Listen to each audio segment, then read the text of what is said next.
beautiful people, welcome back to my channel. My name is Janey, aka Janey of Canada.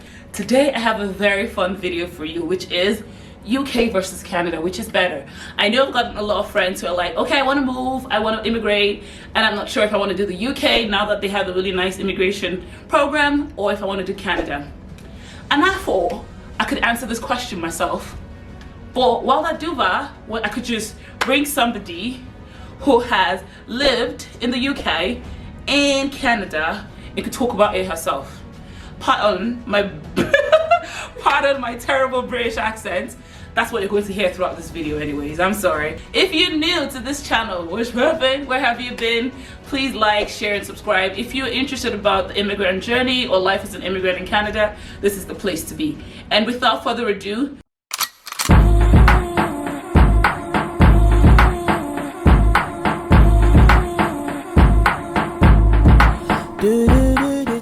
Charisma is going to appear like this. Hi, Charisma. It's good to have you on the channel. How's it going? Good, thank you. How are you? I'm good, thank you. So let's get into it. I want this video to be short and sweet. Tell the people, how long have you lived in the UK? How long have you lived in Canada? What makes you the authority to talk about Canada versus UK? Okay, so I was born in Canada, lived here for 9 months, and then lived in the UK for another 22 years after that.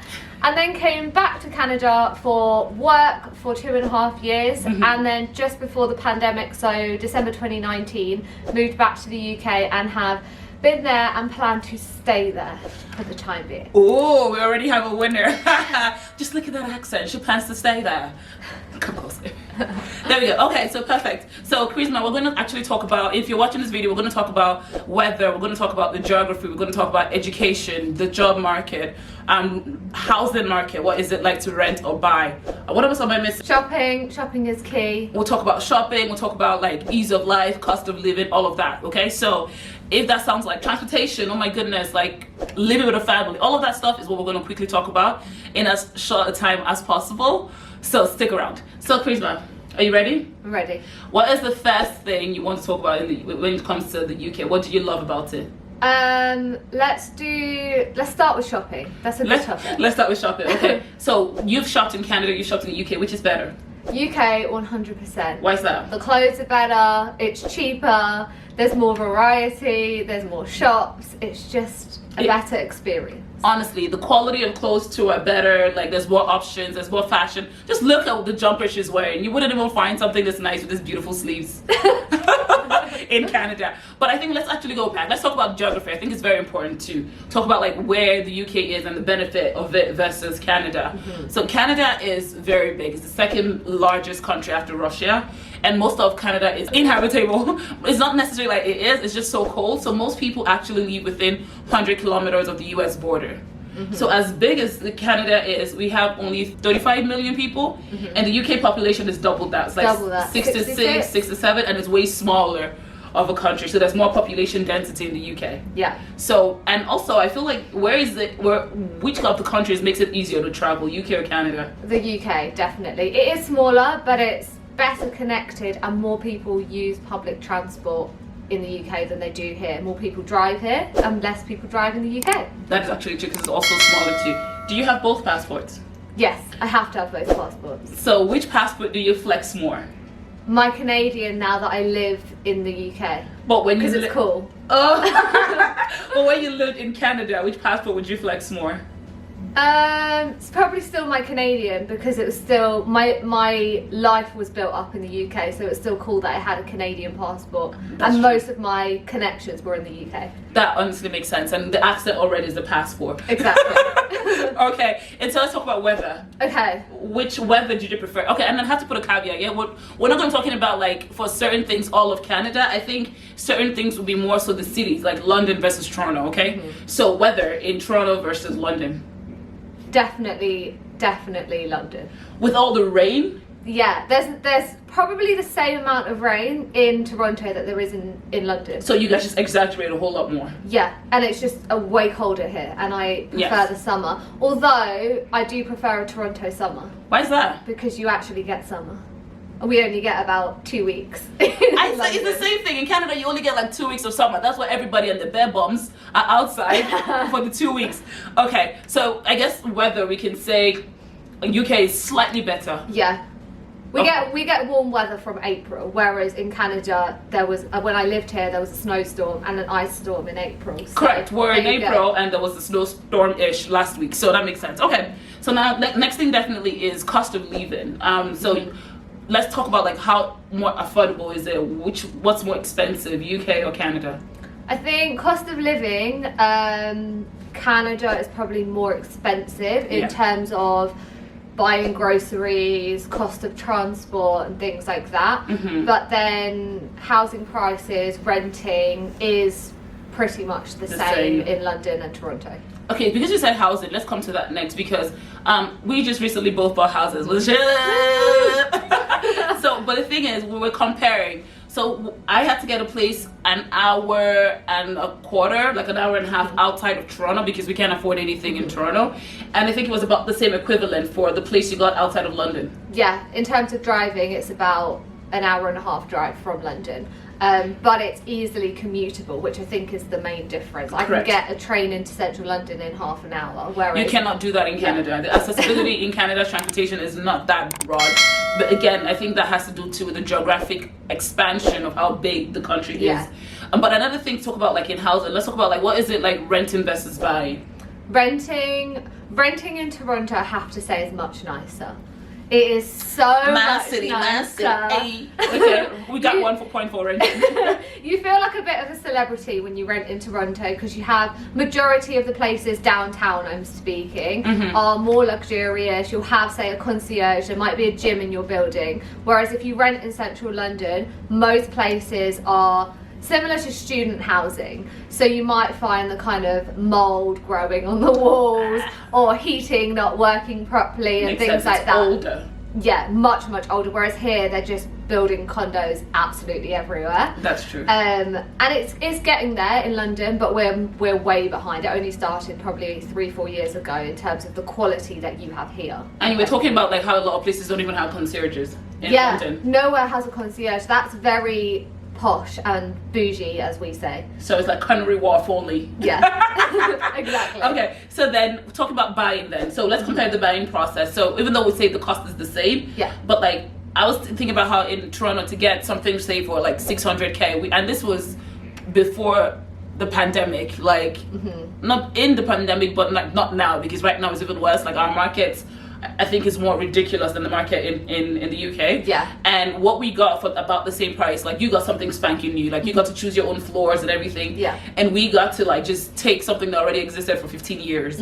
And when we talk square footage is about the same thing. Yeah. Yeah. And then the same yard type of situation. But you also got a semi. Yeah. And semi-detached property, and mine is more like a row townhouse. So I think it's a little bit more affordable than in the UK. Yeah, I agree. It's definitely more affordable. But you do get a lot more space here than you do in the UK. So Really? in the UK, in terms of new builds, where I've bought, all the houses are crammed into the smallest place possible. So it's kind of like what they're doing in downtown Toronto in terms of condos. They are literally as close as they possibly can. And with new development right now, I'm noticing that the place, like pre-construction properties, like I'm not saying they don't exist, but they're starting in like the 800s for an hour, 2 hour out of Toronto, and they're really small too. And they're using subpar materials where like you move in the first week, you have to change something. But that's something to note. But it's good to know that even though the rent pricing is quite equivalent, there's bigger space still in Toronto. Okay, transportation. You talked about like the accessibility going from your new place to London in train. What is it like, the transportation, talking about like Toronto for instance? Let's start with Toronto versus London. Okay. And then Canada-wide.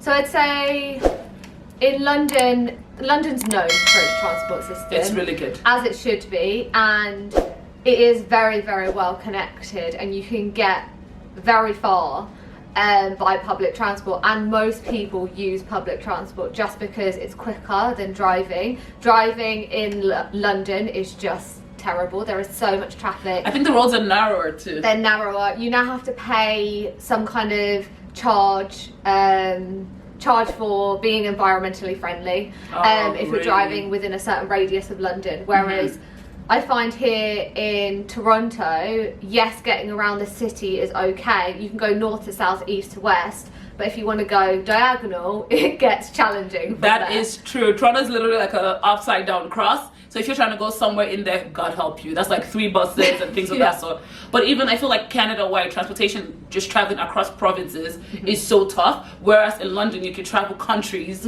with train. Yes, very true. We can go, and it's cheaper. It's so much cheaper. Oh my God, she's going to Greece for like less than $100. Yeah. For 5 days, and I'm mad. I'm like sad. But you can't get that. I remember like traveling between Toronto and Vancouver, same cities in Canada, would cost you almost $700. Yeah. And so that's just something to know about Canada versus UK. But now let's talk about education for people who are trying to school as international students themselves, or people who have kids. Which country is better for education? They're very different. It's something I learned living here, how different the system is here in Canada compared to the UK. So in the UK, most people go and they do an undergrad at a university of their choice. Whereas I found a lot of students here, they did their undergrad and then a master's, and then they start working. Well, just more educated in Canada. Education before working. But So broke. basically. But if people are working, if people do a master's in the UK, they'll generally do it while they're working. So they've That already makes sense, got their career started while they're doing a master's. But our degrees, I think, are more specialised, which is why we can do that. Makes sense.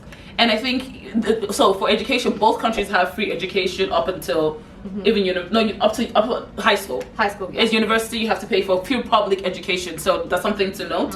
And I think but I think the UK has way more schools who are in the top 100. I know that if you're trying to look for even more advanced, specialized degrees, the UK has that better than Canada. Yes. In 2015, when I was trying to do a master's in digital media, Canada was still looking at it as a theoretical history type course. Meanwhile, in the UK, you do something very advanced and practical and actually learn to use digital media like YouTube, right? Okay, so that's definitely something to know, where if you're trying to get something bougie, UK. If you're trying to, get quality education and just you love Canada, then Canada for sure.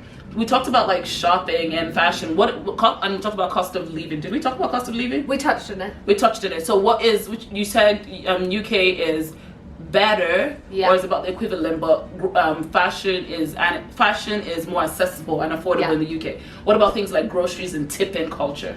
Oh yeah, so groceries in Canada, well Toronto more specifically, surprised me how expensive it was. In the UK, I could do a weekly shop for one person. This is for about £25, which is what, $45, something like that. Holy smokes! My weekly budget is at least $150. Yeah. So when I lived here and I went and did my weekly shop, I couldn't believe how expensive it was for such simple. There were things that I thought was simple from living in the UK. And then the tipping culture also really, really shocked me. So even when you order, say, food, or if you get an Uber somewhere, or if you go and get your nails done, whatever it might be, having to tip over here in Canada really shocked me, because I think in the UK the culture is you tip if you get a really, really good service. Which makes sense. Yeah, whereas I think here in Toronto, because of how salaries are paid and things, a lot of those workers and employees, they make most of their money off tips. So the tipping culture does make sense, but it's something you have to adapt to and they have to get used to. Yeah, you really have to say, okay, this is how much I'm going to spend, but I've also got to allow for a tip on top of that so you can budget properly. That makes sense. And so you talked about like job opportunities a little bit. So what would you say is better in job opportunities? Do we have more in Canada or more in the UK?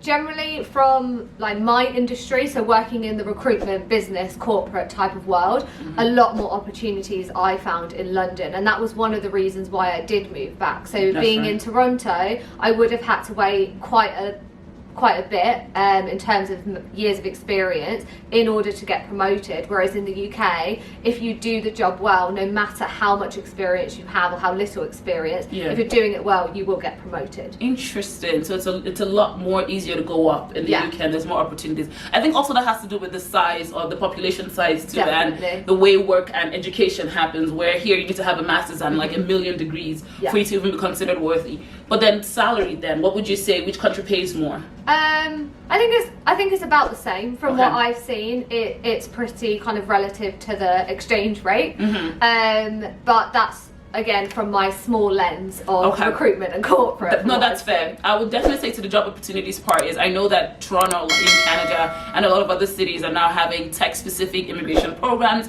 because there's such a shortage of tech roles, and it's right now a talent like market where companies and organizations are now looking for skilled talent. So I think when it comes to that piece, you can make decision on UK versus Canada and you will be fine. And lastly, I know because a lot of you, we talk about immigration, and I think this is where our coming is.